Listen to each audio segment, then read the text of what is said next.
इस कार्यक्रम के प्रायोजक हैं कृषि एवं किसान कल्याण मंत्रालय, भारत सरकार।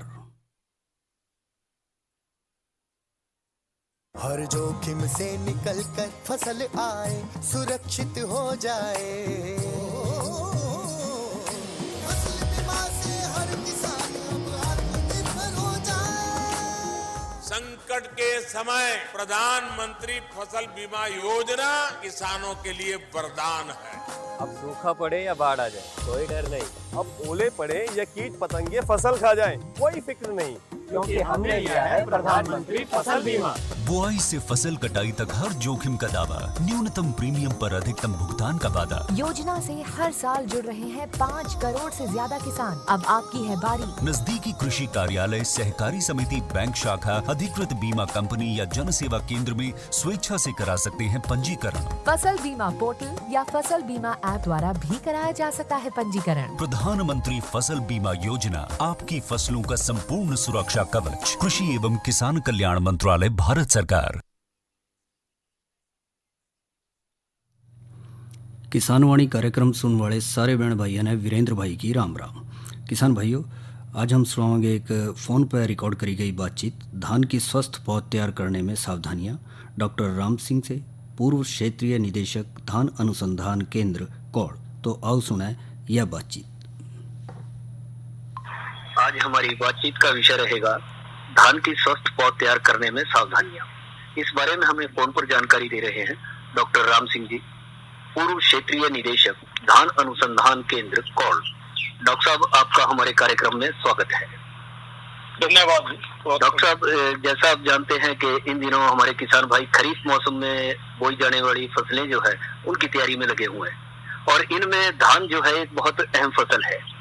और धान की लगाने से पहले जो है जाहिर है किसान भाई जो है उसकी पौध जो है वो लगाएंगे, पौध तैयार कर रहे हैं। कुछ किसान भाइयों ने पौध बो भी ली जो समय की बिजाई की है, और कुछ किसान भाई वो अवधि के अनुसार जो पचेती होती है वो थोड़ा उसकी तैयारी में लग रहे हैं।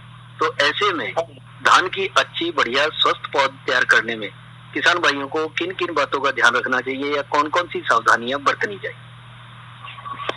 वीरेंद्र जी, जहाँ तक धान की स्वस्थ पौध तैयार करने की बात है, इससे पहले कि हम इस विषय पे आए, मैं थोड़ा सा धान के बारे में बताना चाहूंगा कि धान न केवल हरियाणा की बल्कि भारतवर्ष का नाम रोशन करने वाली एक ऐसी फसल है जिसका दुनिया के लगभग 2/3 देशों में निर्यात होता है। खासकर जो बासमती धान है उसकी वजह से हरियाणा प्रदेश का एक अपना अलग से ही नाम है। बिल्कुल डॉक्टर साहब। और लगभग 54-55 हजार करोड़ का जो एक्सपोर्ट है वो इस धान को अलग अलग देशों में लगभग 130-135 देशों में निर्यात करके 55 हजार करोड़ के आसपास का जो फॉरेन एक्सचेंज है, विदेशी मुद्रा, वो हम अर्जित करते हैं। तो जहाँ तक हरियाणा में धान की काश्त की बात है, लगभग 15.5 लाख हेक्टेयर पे धान की काश्त होती है, और इसमें 2 तरह की प्रमुख किस्में हैं। एक बासमती वाली किस्में, जैसे कि मैं आगे बता रहा था, दूसरी गैर बासमती किस्में। जी हाँ।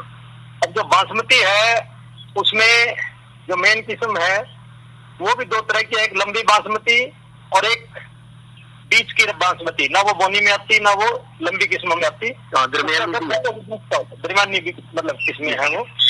तो लंबी में हमारी एक त्रौड़ी बासमती थी जो पहले बहुत कास्ट में थी, आजकल उतना कास्ट में नहीं है। उसकी ज्यादातर जो रिप्लेसमेंट है वो CSR 30 नामक किस्म से हो चुकी है। उसकी भी वही गुणवत्ता है, उसी तरह की मतलब उसके करैक्टर है। लगभग 95% उसके करैक्टर उस त्रौड़ी बासमती से मिलते हैं। ठीक है। दूसरी जो किस्में हैं उसमें आपकी पूसा बासमती एक जैसे मुच्छल पहले हुआ करती, आजकल 1509 है, पूसा बासमती 1121 है, 1401 है। तो ये दरमियानी में आ गई मतलब, और इन सब का भी एक्सपोर्ट होता है। अरेबियन कंट्री में यही ज्यादातर एक्सपोर्ट होती है आपकी पूसा बासमती 1121 और ये 1509 वगैरह। यूरोप में, अमेरिका में, उनमें जो अपनी सबसे अच्छी क्वालिटी की गुणवत्ता की जो बासमती है जैसे त्रौड़ी बासमती, वो किस्म उन देशों में जाती है और मैक्सिमम प्राइस उसी के मिलते हैं। जहां तक गैर बासमती किस्मों की बात है उसमें 3 तरह की किस्में हैं। जैसे कि आपने बताया कि एक मध्यम अवधि वाली किस्में, हम उनको उनकी अवधि के बेस पे अलग अलग श्रेणी में रखते हैं। जी हाँ। एक ऐसी श्रेणी है जिसमें ज्यादातर एरिया जिसका मैक्सिमम क्षेत्रफल उसी के अंदर आता है, वो है जो 135-40 दिन में पकती है, जिसमें आपकी HKR 127, 126, PR 114 इस टाइप की किस्में आती हैं उसमें। PR ग्रुप की हाँ जी, PR ग्रुप की। एक है थोड़ा सा कम समय लेने वाली, ये 120 से 135 दिन अवधि की किस्में हैं, और इनमें आपकी HKR 47, HKR 46 ये किस्में थी। और एक कम अवधि में गोविंद किस्म थी, वो कम से कम टाइम लगती थी, जिनको किसान कई बार साखी भी बोलते हैं। तो साखी का मतलब होता है लगाने के बाद वो इतना कम तो नहीं लेती, मतलब, लेकिन 120 दिन लेती है उपयोग से उपयोग तक है। जी हाँ, बस वो उसको थोड़ा कम अवधि के कारण उसको 60 दिनों वाली कहते थे लोग उसको, किसान ये था। तो इसी तरह से पंजाब एग्रीकल्चर यूनिवर्सिटी की भी PR 126 किस्म है, वो भी कम अवधि की किस्म है। तो ये काफी प्रचलन में है, वो भी 126 की जो पंजाब एग्रीकल्चर यूनिवर्सिटी की है।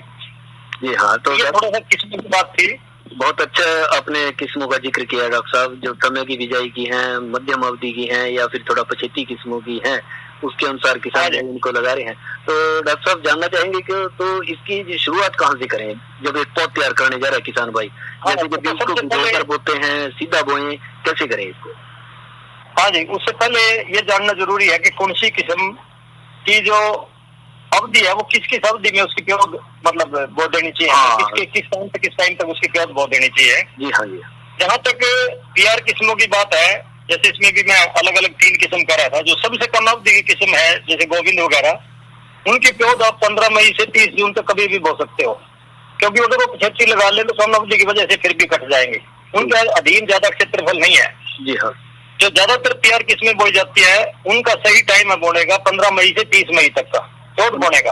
15 मई से 30 मई तक का। 15 मई से 30 मई तक का। जी हाँ। और ज्यादा से ज्यादा 7 जून तक आप इसको ले जा सकते हो, अगर किसी कारणवश 30 मई तक नहीं हुई, क्योंकि 1 महीने की प्योद हो जाती है। हाँ जी, 1 महीने की प्योद होने पे हम इनको 15 जून से लेके और 7 जुलाई तक इनका रोपण कर सकते हैं, मतलब उनकी रोपाई कर सकते हैं हम, जब प्योद उनकी 30 दिन की हो जाए। जी हाँ, चाहे वो कोई भी अवधि है डॉक्टर साहब, चाहे अगेती है, दरमियानी है, पछेती है, मतलब 1 महीने के समय के अंदर वो तैयार हो जाएगी लगाने के लायक। हाँ बिल्कुल तैयार हो जाएगी। और बासमती में तो हम कहते हैं कि 25 दिन की प्योद भी, खासकर अगर वो जैसे आगे चल के बूंदाबांदी हो जाती है, मतलब मौसम ठंडा हो जाता है, तो 25 दिन में भी बासमती की प्योद तैयार हो जाती है। वो थोड़ा बढ़वार भी जल्दी करा है मेरे ख्याल से बासमती की। 25 से 30 दिन की प्योद मतलब बहुत सही होती है पटाव के लिए भी और अच्छी पैदावार लेने के लिए भी। तो ये डॉक्टर साहब आपने बड़ा अच्छा बताया। तो इसमें एक बात और जानना चाहेंगे, किसान भाई खेत की तैयारी कैसे करें जब एक पौध तैयार करने जा रहे हैं? कई तो कद्दू करके खेत तैयार करके उसमें बोते हैं, कई सुक्के में जुताई करके बराबर कर दिया, सुहागा मार दिया और उसमें पानी दे दिया और उसके बाद ऊपर से बीज बो दिया शाम को या सुबह को जब उनको अनुकूल सा लगा। तो इनमें से कौन सी पद्धति अच्छी रहती है? वैसे तो इसमें ये है कि अगर बरसीम का खेत हो तो बरसीम के खेत में मतलब उसमें खरपतवार भी ये नहीं होते। दूसरा थोड़ी सी उसके अंदर जो मतलब किस्म से पौध है वो भी बढ़िया चलती है। तो उस खेत में प्योद अगर बोएंगे अच्छी तरह से उसको तैयार करके, उसमें अगर प्योद बोएंगे तो आपकी बहुत अच्छी प्योद होगी। लेकिन जिनके पास नहीं है तब भी अपने खेत को अच्छी तरह तैयार करके उसमें गोबर का अच्छा सड़ा हुआ खाद मतलब उसके अंदर मिला के और उसके आप मतलब बाड़े काट के और खेत बोएंगे तो उसमें कम से कम खरपतवार होते हैं। कम से कम बढ़िया तरीका तो ये है। जी हाँ। नहीं तो खरपतवार के लिए फिर आपको नियंत्रण करना पड़ेगा, जो हम आगे जिक्र करेंगे। जी हाँ जी। तो यहाँ पर जब ये खेत तैयार कर लिया है डॉक्टर साहब और बीज को बोने की तैयारी कर रहे हैं, तो यहाँ इस स्थिति में बीज उपचार की क्या भूमिका रहती है? बीज उपचार करना जरूरी है? हाँ, बीज उपचार बिल्कुल जरूरी है जी। और बीज उपचार में भी 2 स्टेप है, मतलब 2 कदम है, 2 तरीके हैं। एक तो होता है बीज का चुनाव करना कि आपने स्वस्थ बीज लेना है। मतलब जी हाँ, अगर आपने आप घर का भी बीज यूज करने हैं, अच्छा तो यह है कि हर दूसरे तीसरे साल आप बीज को बदल लें अगर आपने अच्छी पैदावार लेनी है तो। नया बीज लेने प्रमाणित बीज मतलब सोर्स से आप ले लें। और अगर आप अपना ही बीज इस्तेमाल कर रहे हैं तो उस बीज को नमक के घोल से निकाल लें सबसे पहले। ठीक है डॉक्टर साहब। क्योंकि उसमें जो चौथे बीज हैं, बीमारी वाले बीज हैं, वो 10% नमक का घोल बनाते हैं हम। यानी कि 10 लीटर पानी में 1 किलो नमक घोल के उसमें से 2-3 किलो करके बीज निकालते हैं। जो थोथे हैं वो ऊपर चढ़ने लगते हैं बीमारी वाले बीज, और जो स्वस्थ बीज है वो नीचे बैठ जाते हैं। तो हमें ऊपर वाले बीजों को अलग कर लेना है और नीचे के जो बीज सेटल हो गए उन्हीं को इस्तेमाल करना है। ठीक है। और उससे पहले एक ध्यान और रखना है कि उनको 2-3 बार साफ पानी में धोना है, क्योंकि नमक अगर बीज को लगा रह गया तो उससे उसका फुटाव कम होता है। तो ये ना हो कि सीधा नमक में से निकाल के आप उनको फुटाव करा लो। हाँ, उससे बीज का दबाव कम होता है, मतलब ये ध्यान रखने की हाँ, बात है। वो नमक का असर जो है वो कम हो जाएगा साफ पानी से, शुद्ध पानी से धोने के बाद उसका। ये हाँ बहुत जी, हाँ अच्छा जी। बताया। तो इस तरह से बीज का चुनाव करना है आपने, और जितना भी बीज आपने बोना है, मान लीजिए आप 20 किलो बीज बोना चाहते हैं, जी हाँ। हमारी सिफारिश ये है कि भाई बासमती 8 किलो कहते हैं हम, और जो पीआर टाइप है सलमन जो धान है मतलब पीआर टाइप वाला, उसकी 8 से 10 किलो तक मात्रा बताते हैं पौध बोने के लिए। हालांकि किसान भाई कम लगाते हैं, उसका कारण क्या है? एक तो उनकी पौधों की संख्या कम होती है जो वो खेत में लगाते हैं, उनकी संख्या 20-22 ज्यादा से ज्यादा 25 मिलती है 1 वर्ग मीटर में। 1 वर्ग मीटर, ठीक। जबकि हरियाणा कृषि विश्वविद्यालय 33 पौधों की सिफारिश करता है, 30 से 35 पौधों की सिफारिश करता है पर वर्ग मीटर, मतलब पर के आसपास वर्ग मीटर में 30 से 35 पौधे होने चाहिए जब लगा रहे हैं। हाँ जी, हाँ जी। तो कम पौधे लगेंगे तो आगे चल के वो झाड़ पे भी फर्क पड़ेगा, और सही मात्रा में लगेंगे तो झाड़ भी सही निकलेगा उसमें। तो इस बात को किसान भाई खास ध्यान क्या है, थोड़ा जैसे छिद्दे लगते हैं ना, हाँ जी, फिर किसान उनको खेत भरने के लिए उसमें यूरिया भी ज्यादा अप्लाई करता है, जिसकी वजह से फिर बीमारियां बढ़ती हैं। जी हाँ। अगर आप पौधों की संख्या ठीक रखोगे तो आपको एक संतुलित मात्रा ही खाद की देनी पड़ेगी, आपको जरूरत नहीं है फिर आगे 3-3 साढ़े 3 कट्टे तक जाने के लिए। हाँ, ये भी आपने अच्छी बात। 2 कट्टे भी पीआर में मतलब काम कर देंगे, 1 कट्टा बासमती में काम कर देगा, यदि सही पौधों की संख्या रखेंगे। हाँ, अगर पौधों की संख्या आपने सही रखी है। हाँ जी, हाँ जी, हाँ। और उसका एक फायदा ये भी है कि एक टाइम पे मैच्योरिटी आती है, सारी फसल एकदम पकती है, तो उसका बहुत फायदा है। पौधों की संख्या मतलब ठीक ठाक रहे, और ज्यादातर 2 पौधे मतलब एक जगह 2 सीडलिंग 2 पौध लगाते हैं, ताकि अगर एक पौधा मर भी जाए तो दूसरा लगे चलता रहे, मतलब जी हाँ, खाली जगह नहीं रहेगी, खाली जगह ना रहे। तो इसलिए हम 10 किलो तक की सिफारिश करते हैं, जबकि किसान 5-6 किलो में आराम से लगा लेते हैं। और जितने हाइब्रिड हैं इनको तो 3 ही किलो में मतलब काम चल जाता है उनका। बासमती की हम 8 किलो की सिफारिश करते हैं, किसान 5-6 किलो में 4-5 किलो में भी लगा लेते हैं किलो। तो किसान भाइयों को चाहिए कि जो बीज की मात्रा है वो पूरी मात्रा रखें, जो बताई गई है कृषि विशेषज्ञ जो बताते हैं, तो उसी अनुसार रखें। कम ज्यादा अपने हिसाब से ना उसके ऊपर प्रयोग करें कि भी इतने से हमारा काम चल जाएगा। काम तो डॉक्टर साहब जैसा आप कह रहे हैं, चाहे हम उसकी आधी मात्रा ले लें वो भी सारे खेतों में फिर जाएंगे, पर जगह दूर दूर हो जाएगी। वो प्रति वर्ग संख्या जो पौधों की है वो नहीं, निर्धारित संख्या नहीं मिल पाएगी। ये आपने बड़ा अच्छा बताया कि संख्या का ध्यान रखें और बीज की मात्रा का ध्यान रखें, पौधों की संख्या का ध्यान रखें। और दूसरी बात यह है कि बीज कितने खेत में आप डाल रहे हैं वो भी एक बहुत इंपॉर्टेंट बात होती है। जैसे हमारी सिफारिश ये है कि 1 वर्ग मीटर में मतलब 1 मीटर एक तरफ और दूसरी एक तरफ 1 मीटर और लेके, यानी कि अच्छी तगड़ी सी डीग एक तरफ मार लो और दूसरी तरफ मार लो, तो उसमें 40 ग्राम जो है ना दाने पड़ने चाहिए, मतलब बीज के। जो किसान पौध बोते हैं ना उनका एरिया कम होता है और बीज उसमें ज्यादा डलता है, जिसकी वजह से जो पौध है वो उतनी मतलब ताकतवर या मोटी नहीं हो पाती, मतलब बारीक पौध नहीं तैयार हो पाती, वो भी एक कारण है। तो बीज का उपचार करें और जितना एरिया बताए उतने एरिया में उतना ही बीज डालें।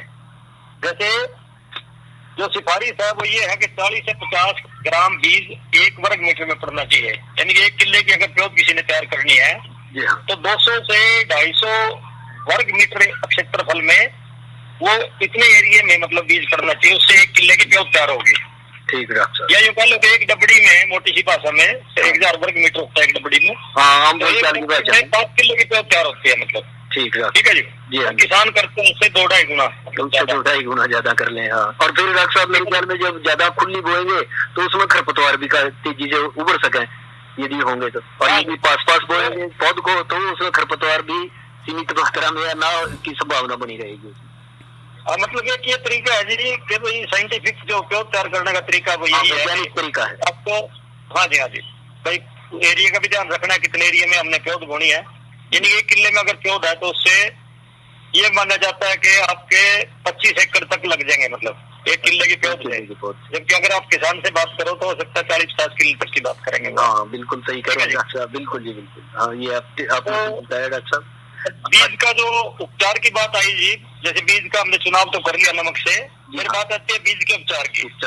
उपचार से धान में 10 बीमारियां ऐसी हैं जो बीज से फैलती हैं, जिनमें से जो नाड़ तोड़ है, गर्दन तोड़ जिसको बोलते हैं वो भी है, जो बकानी रोग है, झंडा रोग जिसको बोलते हैं वो भी है, ये सारे बीज से फैलते हैं। ठीक है। आंशिक रूप से जो घुंघरू वाली बीमारी है जिसको बालसमट बोलते हैं, बासी कंगारी, हल्दी रोग बोलते हैं, कंटेज बढ़ जाती है। हाँ जी, तो वो भी बीज के लग के जमीन में जाता है, मतलब तो वो भी एक माध्यम है, मतलब जिससे आंशिक रूप से वो बीज से भी फैलती है। यानी डॉक्टर साहब शुरुआती अवस्था में यदि बीज का उपचार करें, सही मात्रा में बीज लें, सही दवाई लें, और तो आखिर में जाकर जब खेत में जीरी लगेगी और वो निसरण लग रही होगी, उस समय जो रोग आते हैं उनसे बचा जा सकता है। काफी हद तक उनको कम किया जा सकता है, कम कराया जा सकता है। हाँ बिल्कुल, क्योंकि उनके फैलने का और भी माध्यम है, मतलब लेकिन जो बीज से फैलने वाला माध्यम है उसको नियंत्रित किया जा सकता है, रोक सकते हैं। हाँ जी। और बीज उपचार का जो तरीका है जी, उसमें अगर आपने 10 किलो बीज को दवाई लगानी है तो 10 किलो का मैं बता रहा हूँ, उसके बाद आपकी जरूरत के अनुसार आप उतनी मात्रा दवाई की बढ़ा सकते हो। ठीक है। तो 10 किलो बीज के लिए 10 ग्राम बावेस्टिन एक दवाई है और 1 ग्राम स्ट्रेप्टोसाइक्लिन। ये स्ट्रेप्टोसाइक्लिन बैक्टीरिया के लिए होती है, एंटीबायोटिक है, और वो फफूंदनाशक है जो बावेस्टिन है। तो 10 ग्राम बावेस्टिन और 1 ग्राम स्ट्रेप्टोसाइक्लिन को 10 लीटर पानी में घोल के उसमें 10 किलो बीज को 24 घंटे तक भिगोते हैं जी। ये तरीका है उसका। मैं इसको एक बार फिर बता रहा हूँ कि नमक के पानी के घोल से आपने जो अच्छा बीज तैयार किया, भारी बीज तैयार किया, उस भारी बीज को 2-3 बार साफ पानी में धो के फिर आपको उसको उपचारित करना है। और उपचारित करने के लिए 10 ग्राम बावेस्टिन, 1 ग्राम स्ट्रेप्टोसाइक्लिन, इसको 10 लीटर पानी में घोल के 10 किलो धान का बीज 24 घंटे तक इसमें डुबो के रखना है। और उसके बाद बीज को निकाल के बोरी के नीचे जैसे हम रखते हैं 24 से 36 घंटे तक गिल्ली बोरी के नीचे, उसको करवा लेते हैं और फिर उसको प्योद में देते हैं ताकि इसको आगे प्योद तैयार कर ले हम उसके। तो डॉक्टर साहब सही कहा, बीज उपचार करें, बो दिया। तो ये पानी जो उतारते हैं शाम के समय, कई बार किसान भाई बीज बोने के 1 दिन के बाद, तो ये कितने दिन तक उतारे और दिन में वो पानी डाल देते हैं सुबह?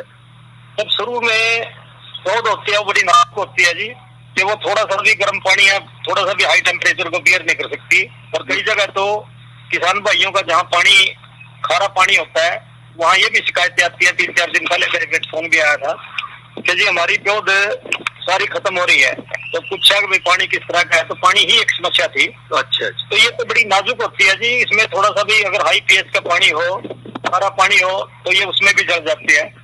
तो पानी गर्म ना हो, आप पानी शाम के समय लगाएं, दिन में उसमें पानी खड़ा नहीं रहना चाहिए, क्योंकि इतनी धूप में जो आपकी पौध है वो खत्म हो जाएगी, मतलब काफी हद तक। और एक सार खेत होना चाहिए, पानी अगर कहीं ज्यादा खड़ा है तो वहाँ पे भी पौध आपकी मर जाएगी। बराबर खेत हो, समतल हो खेत पूरा। हाँ जी।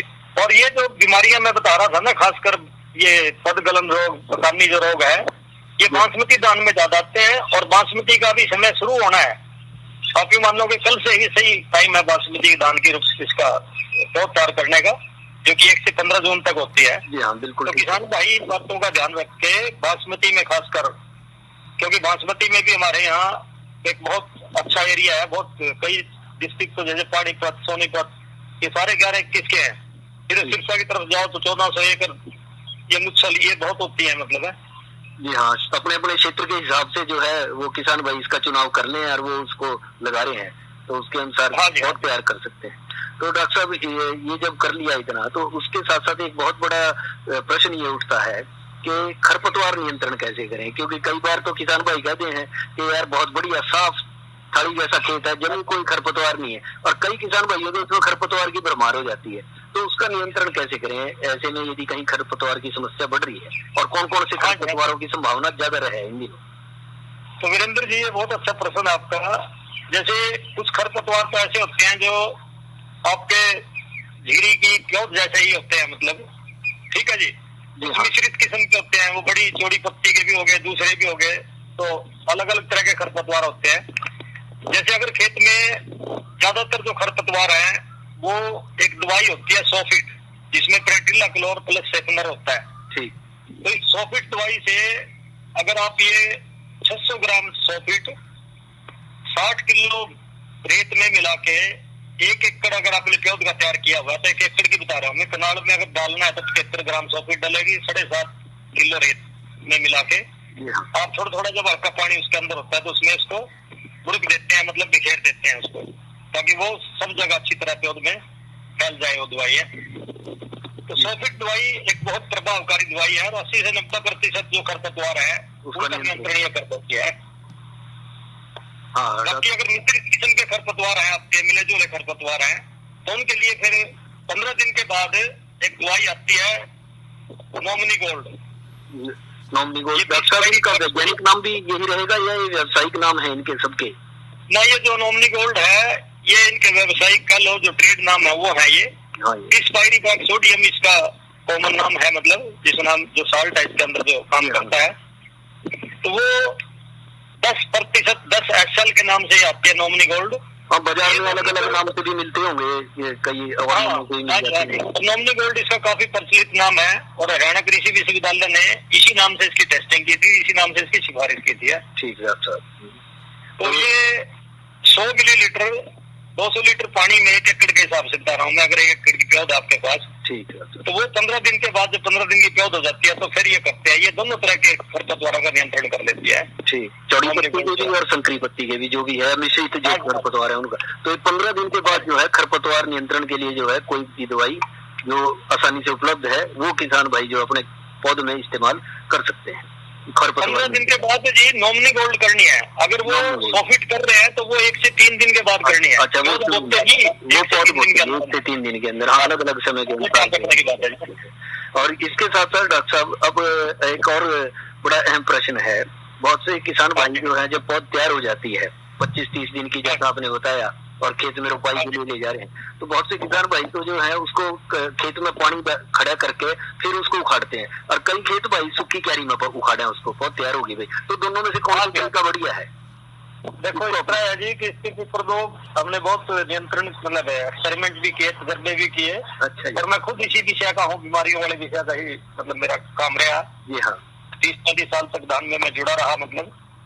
और ये जो पानी में खड़ा करने की बात है और एक सूखे में पाड़ना, जब सूखे में पाड़ते हैं तो पौध की जड़ें टूटती हैं और उसकी वजह से जो फफूंद है, खासकर जो पद गलन या बकानी रोग करती है, झंडा रोग करती है, तो फफूंद इसमें आसानी से घुस जाती है और वो 3-3 गुना तक मतलब ज्यादा बीमारी को बढ़ा देती है बजाय उसके जिसमें पानी में उखाड़ी मतलब।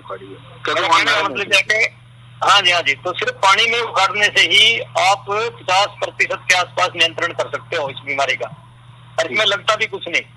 जी हाँ, आपने बीज उपचार करना बिल्कुल जरूरी है और खड़े पानी के अंदर ही आपने पौध उखाड़नी है। खड़े पानी में किसान भाइयों की खासकर 11-21 में समस्या आती है कि उनके झंडा रोग जो है ना वो आता है, तो उनके लिए एक और वो है मतलब एक डायरेक्शन मतलब एक और सलाह दी जाती है कि जैसे ही वो अपनी पनीरी को उखाड़ते हैं तो उसके उखाड़ने से 7 दिन पहले जिस दवाई से उन्होंने बीज उपचार किया था वो दवाई पौध में भी डाली जा सकती है। जैसे मतलब 250 वर्ग मीटर में मान लो पौध है उनकी, तो उस 250 वर्ग मीटर में 250 ग्राम बायोस्टिन यानी कि 1 ग्राम प्रति वर्ग मीटर पौध का एरिया जो पौध का क्षेत्रफल है, उसके हिसाब से 1 ग्राम का बायोस्टिन प्रति वर्ग मीटर पौध के आप अगर 1 हफ्ता पहले पौध जैसे मान लो अगले हफ्ते लगानी है तो 1 हफ्ता पहले हल्के से पानी में शाम के समय मतलब उसको डाल दें और ब्रॉडकास्ट कर दें, बिखेर दें। उससे भी जब आप पौध लगाओगे तो आगे खेत में उसका नियंत्रण आपको बहुत बढ़िया उसका नियंत्रण मिलता है और बाद में आपको इतनी समस्या का सामना नहीं करना पड़ता। हाँ, और इसके साथ साथ डॉक्टर साहब कई बार एक बड़ी धान के खेतों में जो है समस्या कई बार देखने में आती है, अब वो बीज जनित होता है या उस समय खेत में जब रोपाई कर रहे हैं उसके बाद आता है, और वो है समस्या जड़ गांठ सूत्रकृमि की, या फिर कई किसान भाई कहते हैं तो जड़ की सुंडी लगी इसमें, तो जड़ से हो गया। तो ये इसका रोकथाम का क्या करे, उपाय करें? हाँ जी, ये भी समस्या वैसे बढ़ रही है जो आप बता रहे हैं, और इवन ये पौध में भी समस्या कई जगह देखने को मिलते हैं। जब सर्वेक्षण करते हैं तो कई एरियाज हैं मतलब अलग अलग पॉकेट है, कहीं ज्यादा है कहीं कम है, लेकिन इस तरह की समस्याएं पौध में भी आ रही हैं। और लगाने के बाद बल्कि उतनी नहीं है जितनी पौध में है। पौध में इसकी ज्यादा समस्या है।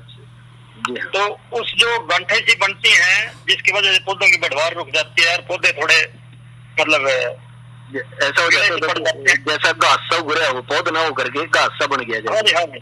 तो उसके लिए एक दवाई है फ्यूराडान 3G। फ्यूराडान 3G एक दवाई है जिसको कार्बाफिरॉन उसका मतलब कॉमन नाम है। जी हाँ। तो 3.4 ग्राम मतलब वो एक्चुअली 13 किलो पड़ती है 1 एकड़ में। ठीक है। तो अगर 30 वर्ग मीटर के हिसाब से ले, पौध में तो वर्ग मीटर ही देखने पड़ेंगे हमने। हाँ जी हाँ। तो वो 3.4 ग्राम जो है ना वो पड़ती है। जैसे मान लो किसी ने 200 वर्ग मीटर में डालनी है तो 200 वर्ग मीटर में वो करीब 780 ग्राम के आसपास मतलब वो दवाई आपकी पड़ेगी है। तो 3.4 ग्राम दवाई प्रति वर्ग मीटर फ्यूराडान, ये दानेदार दवाई है। और इसको भी ऐसे ही ब्रॉडकास्ट करना है जिस तरह से रेत में मिला के अपने बेविस्टिन की थी पौध में, तो वही इसका काफी अच्छा नियंत्रण इससे मिल जाता है। तो ये दवाई उसमें काम करती है। डॉक्टर साहब कई बार धान की पौध में देखने में ये आ जाता है, कुछ तो बड़ी हरी गहरे हरे रंग की जो है पौध दिखाई देती है, देखने में मन लगता है बड़ी स्वस्थ पौध है, और कहीं जो है लाल लाल से रंग की ऊपर से देखे हैं और ये पीले पीले से रंग पे है। तो क्या ये खाद या उर्वरक का हिसाब किताब है, कम या ज्यादा का, या कितनी मात्रा में जो है किसान भाइयों को खाद या उर्वरक पौध में कब दें और कितनी मात्रा में? जहाँ तक खाद की बात है, वो खाद में जो इसकी मतलब खाद की जो मात्रा की बात है उसमें 10 किलो नाइट्रोजन खाद दिया जाता है, 10 किलो फास्फोरस और 10 किलो जिंक सल्फेट, ये एक बार में दिया जाता है। और इसके 10 दिन के बाद, 10 से 15 दिन के बाद 10 किलो नाइट्रोजन फिर दोबारा उसमें अप्लाई करना पड़ता है। ठीक है सर। तो ये थी इनकी बात। लेकिन इसके साथ साथ एक छोटी सी बात मैं ऐड करना चाहूंगा। जी हाँ। वो ये है कि कुछ खेतों में जो पौध है वो सफेद या पीली हो जाती है। जी हाँ। और उसका कारण होता है कि वहाँ जो आयरन है, लोहा तत्व की कमी आ जाती है उन खेतों में। तो वहां पे आपको 0.5% यानी कि 200 लीटर पानी में 1 किलो फेरस सल्फेट लेके, और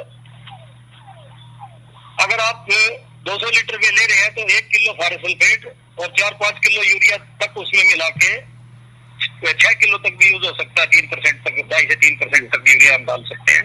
तो उनका स्प्रे करने से उसकी रिकवरी हो जाती है उस पौध की, जो इस तरह की पौध है। और एक उस पौध में थोड़ी सी गड़बड़ कर देनी चाहिए, मतलब इतना उसमें पानी ठहरेगा, थोड़ी सी गड़बड़ होगी तो उसमें आयरन की अवेलेबिलिटी बढ़ जाती है। तो एक इस बात का ध्यान रखना चाहिए। यही मेन सी बात है। डॉक्टर साहब, आपने धान की स्वस्थ पौध तैयार करने में सावधानियों विषय पर बहुत अच्छी जानकारी दी। इस सब जानकारी के लिए आपका बहुत बहुत धन्यवाद। यह तो सुनी भैया ने बातचीत डॉक्टर राम सिंह से धान की स्वस्थ पौध तैयार करने के बारे में। इधर हम बोल रहे हैं तेरे बीजू का पुतला बोल रहा है। हाँ, पक्षियों से तो हम खेत को बचा लेते हैं, पर इन घातक रसायनों से कैसे बचाएं? मतलब? देख बेटा, तू जो ये अंधाधुंध रसायन मिलाता है ना, मिट्टी की सेहत बिगड़ने लगी है। और जब माटी ही कमजोर पड़ जाएगी तो उपज कैसे सेहतमंद होगी? अरे पहले ऐसा नहीं था। पूछना अपने बड़े बुजुर्गों से, कैसे फसल लहलहाती थी, शुद्धता झलकती थी। हाँ, माटी भी तंदुरुस्त और लोग भी। अरे पहली वाली बात कहाँ? पर अब तो सब यही डाले हैं। सब नहीं, आज भी लाखों जागरूक किसान परंपरागत विधि से फसल उगा रहे हैं। खर्चा कम और उपज की कीमत भी बेहतर पा रहे हैं। सच है? रे बेटे, एक्सपीरियंस से बता रहे हैं, धूप में बाल सफेद नहीं किए हैं। हाँ। ठीक है भाई, मैं भी आज से जैविक खेती शुरू करूंगा। माटी से प्रेम की परंपरा है, परंपरागत खेती। इस कार्यक्रम के प्रायोजक थे कृषि एवं किसान कल्याण मंत्रालय, भारत सरकार। और इसी के साथ हमारे आज के किसान वाणी कार्यक्रम का समय समाप्त हुआ। तो वीरेंद्र भाई ने इजाजत दो। अच्छा भाइयों, राम राम।